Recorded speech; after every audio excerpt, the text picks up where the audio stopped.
Okay, so I am an oral maxillofacial radiologist. There's no videos, there's no surgeries. I don't even see patients in person. All you're gonna see are images, maybe videos of software.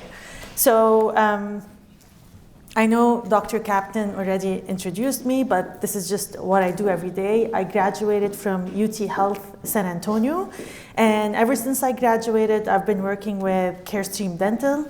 I'm their clinical director now, and we also, not me and Carestream, I also have a remote private practice in radiology, which is called SeeThru Reports. And what we do is just provide a second opinion for anyone who wants their scans to be overread. Now, before I start, who uses CBCT for airway evaluation? Okay, who uses CBCT for anything else? Okay, is it mostly for implant planning, endo, diagnosis? Okay, good. Okay, so anytime we want to look at the airway when it comes to 3D imaging, we want to look at the structures surrounding that airway. So we are not just looking at the airspace, whether it's the nasal or oropharyngeal airway space. We're looking at the bony and the soft tissue structures surrounding it. Oh, there it is. Okay, so when it comes to any patient on CBCT, the structures surrounding it will, first, when it comes to bony structures, we have the cervical spine, the cranial base fossa, we have the maxilla, the mandible, and the hyoid bone. So any changes in cervical posture, especially while taking the scan, will impact the accuracy of this evaluation. And same thing goes with soft tissue structures. We have the soft palate, the tongue, and the epiglottis. So if the tongue is positioned not at rest, if it's not touching the roof of the mouth, if it's positioned downward, if the patient is flexing their neck or extending their neck, this will also impact the numbers you're going to see on CBCT.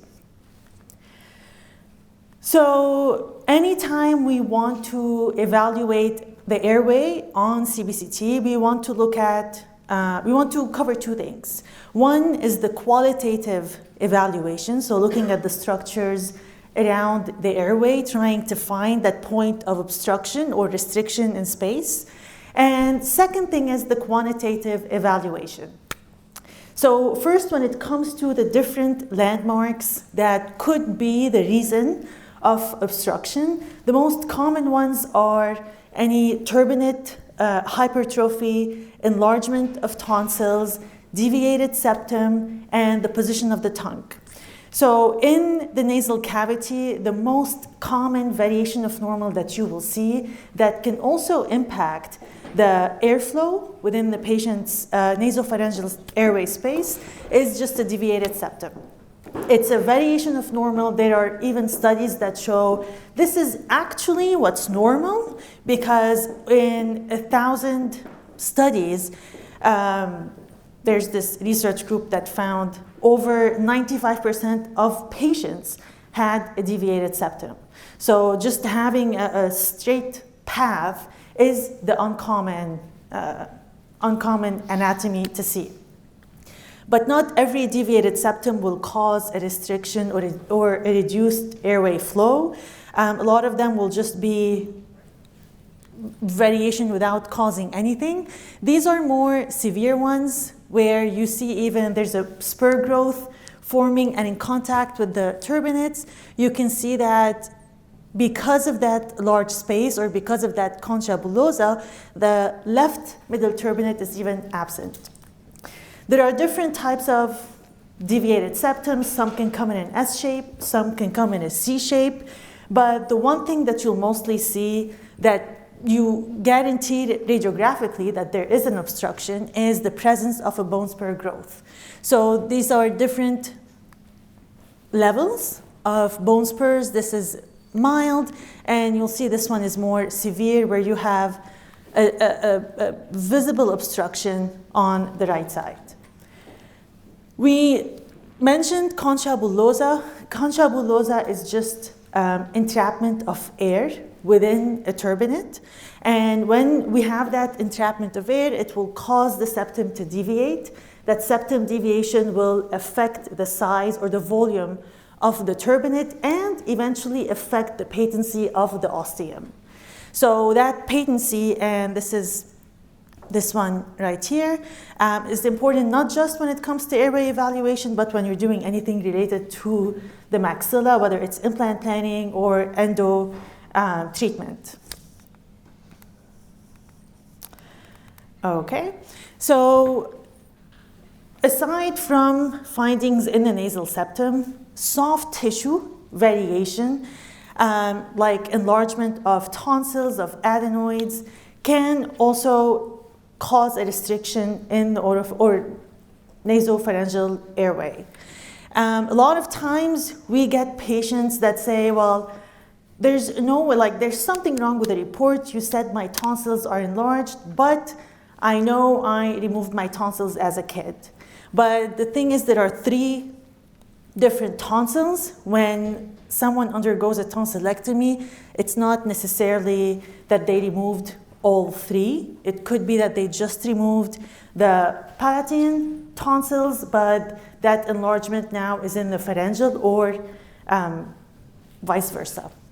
Same thing when it comes to just randomly seeing a tonsillolith or calcification within that tonsil area. Anytime you see a tonsillolith, but the patient comes back and says, there's no way my tonsils are calcified, I can see, I know I did a tonsillectomy when I was younger.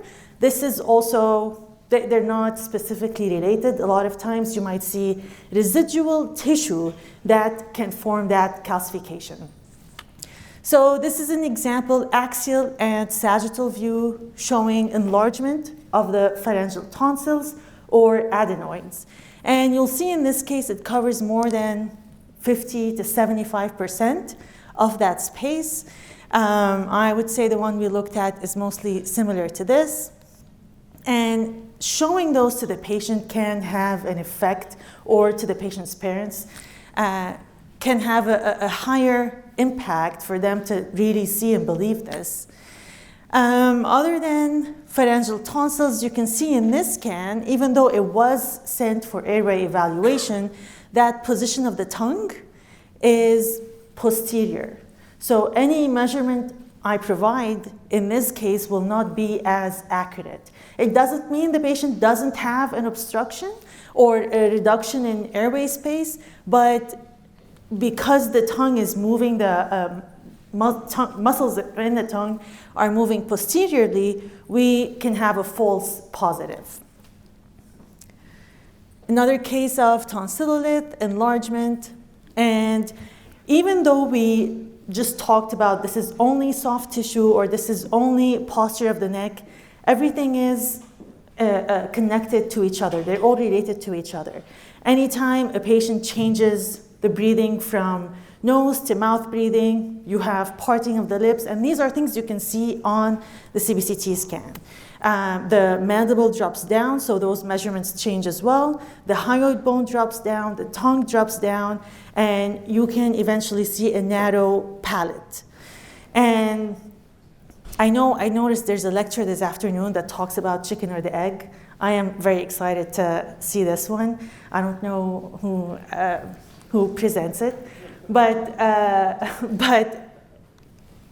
these changes can also be the reason why that patient has a restriction in airway space.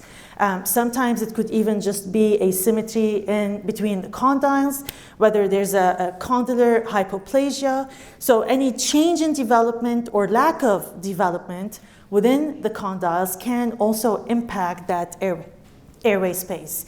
And looking at a CBCT scan will help you see how all these structures are connected to each other.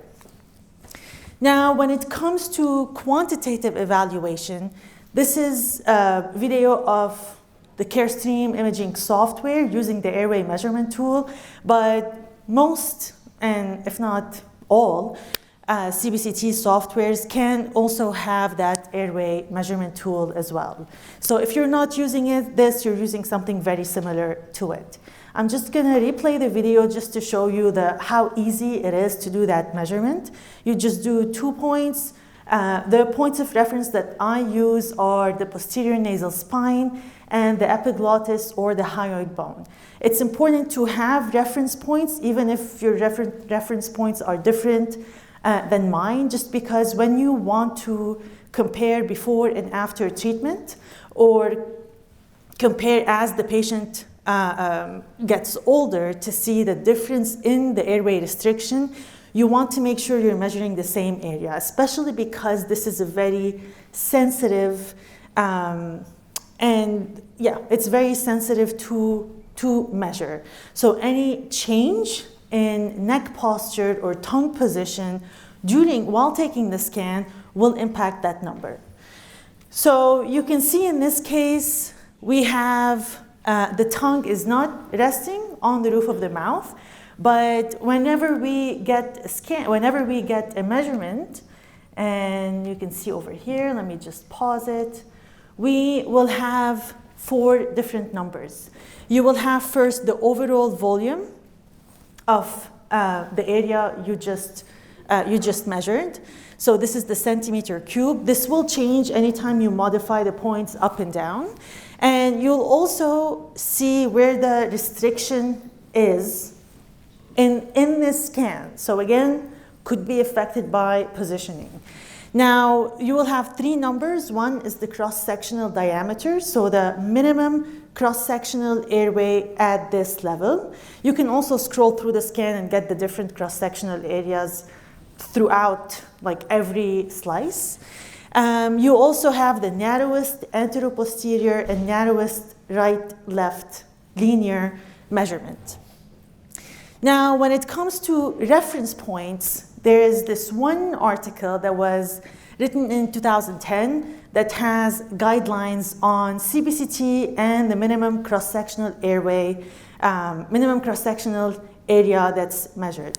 Now, I am using one from 2010 just because it is very sensitive with the patient standing up, with the position of the neck, and any change impacts that number. So there's not a lot of research papers that talk about or that can provide guidelines when it comes to when you have a number that's this, it's normal, this low risk, this medium, and this high.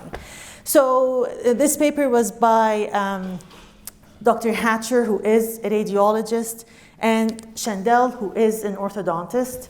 So if you have that minimum cross-sectional area, if it's less than 50 millimeters squared, there's a high risk of that patient having obstructive sleep apnea. If it's between 50 to 100, there's a medium risk. And anything above 150, I would say is normal, especially if it's 200, 300, that's normal. I wouldn't worry about it. But that number is very easily changed within the same patient. So what I'm about to show you now is an orthodontist who's based in San Antonio, and he scanned himself 4 times. 4 times, one after the other, with different position while taking the scan. So this first one is at normal position. You can see the Frankfurt plane is horizontal, and his minimum cross-sectional area was 394 millimeters squared. Very normal number, no risk of obstructive sleep apnea. He then took another scan with his chin downwards and neck back, and now his minimum cross-sectional area is 74 millimeters squared. So this means if we follow that guideline, there's a moderate risk of having obstructive sleep apnea. He then took another scan where he moved his chin upward and forward, and you could see it increases the space, the oropharyngeal airway. So now we're up to 661. He also took a 4th scan where just also horizontal normal positioning, but he held his breath. And now it's 152 millimeters squared. My point in showing you this is not to tell you you should follow this way of scanning a patient when you're evaluating an airway, but it would be, you would have more accurate results if you use one way, and this is the one way you scan every patient at any point when you're using CBCT. So as long as before and after treatment, or today and 3 years from now, you are scanning the same way, then you will have more accurate results. And you can see how just by the patient not resting the tongue on the roof of their mouth can really impact that volume of the airway that we're seeing. Now, I have one last thing that I want to point out, and I know we talked about the qualitative evaluation in the beginning, but if there's any structure within the oropharyngeal airway that, or nasopharyngeal airway that I would love for you to look at, it's the pharyngeal recess. So anytime you're looking at an airway, especially because it's soft tissue structures, we can't really see on CBCT or define what is normal or what is not beyond having smooth borders or linear borders. So you're mostly looking for any signs of asymmetry. This is not perfectly symmetrical on both sides, but more or less they are very close to each other. And the same thing when you're looking at the airway space on CBCT. So they are not perfectly symmetrical between right and left. You can see there's a bit more bulging on the right than on the left, but you should see very similar borders. Now there's one structure, and it is usually at the level of the sella turcica, anterior to the sphenoid sinus within the airway, that I think is very important for us to look at, whether it's a kid, whether it's an adult, and it's just to rule out a very rare malignancy. So, oops. So that anatomical structure that I'm talking about is the pharyngeal recess, or the fossa of Rosenmuller. Now you can see we are around mid-height of the maxillary sinus. You'll see the sphenoid bone over here, posterior to the airway, and this is the pharyngeal recess. You can see it's symmetrical on both sides. So it's an airway space. You have two soft tissue nodules going out on each side, and this is the opening of the eustachian tube. Now, in very rare instances, this is not a common thing, I'm not trying to scare you, but you can have unilateral or asymmetrical enlargement of one of the torus tubarius, and you can have obstruction or narrowing of that pharyngeal recess. And this would be a sign, or really a higher risk that that patient can have nasopharyngeal carcinoma. So you can see this is that half. We can see the pharyngeal recess, the torus tubarius, they're very well delineated. But when you look at the rest of the scan, you see enlargement. And this is not enlargement of the pharyngeal tonsil. It's unilateral, but at the same time, there was no sign of bony destruction. So we were lucky, we caught this very early. And this wasn't a kid, this was a 40-year-old patient who had no symptoms. Now, why I like to focus on this more is because usually we look at maybe the quantitative measurement, we look at adenoids, tonsils, we focus on obstructive sleep apnea. But when it comes to the airway, there's also, this is the major thing that I would like to rule out anytime you take a scan that includes the airway, just because it's very quick, it's aggressive and grows very fast. So if you see it in this area, this is usually one of the first signs or first places that it starts to grow. And then it would expand posteriorly into the cranial base fossa. And this is just a demonstration of this, not the same patient. MRI. And that's it. That's all I had for today. It's just a quick image to show how CBCT will help you look at the maxillofacial structures as a whole and not only focus on one specific area. Yes? How often do you see turbinate regrowth after reduction, and how often does it actually affect your outcomes long term? So turbinate regrowth after reduction. I don't have a specific number for you, but from talking to ENT specialists, they say it is common. Just like when a patient has polyps, they tell the patient that, yep, in the meantime, this is good, but they might eventually grow again. So I don't have like a percentage of how often it will regrow, but I would say it is common. Any other questions? Okay. Thank you so much, and thank you for having me today. Thank you, Dr. Capitan.